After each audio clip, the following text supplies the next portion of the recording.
Eto mga Lodi, update tayo sa Mnemonics. So makita nyo pag eligible kayo dun sa first airdrop nila, makita nyo dyan you are eligible. 1 million airdrop. So ito pag ma-reach yung 1 million hackers, eto na. Kung nakasali ka dun, then eligible ka. Basta make sure lang na nakasama ka sa first 1 million, nag-invite ka kahit isang tao lang, tapos own 2 or more pieces. Saan yun nakikita? Pumunta ka sa home. Punta ka sa home ba yun? Home. Ayan, makita mo. Ito yung PC na tinatawag, itong tatlong to. Ito, saka ito. Okay? Ayan yung PC na tinatawag. Kung isa lang, dapat dagdagan mo isa pa para maging eligible ka.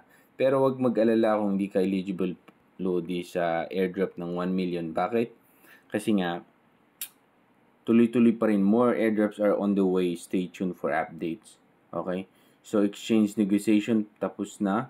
Partnership in progress, tapos na. So, ito na lang, airdrop checklist na lang. Okay?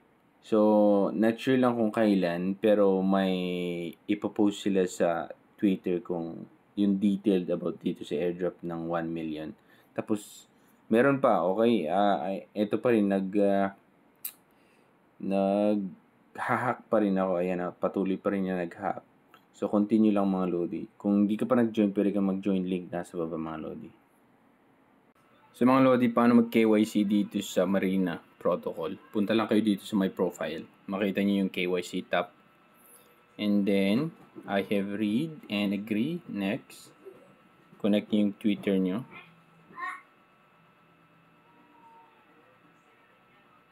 Authorize lang. Close. Verified. Connect Telegram.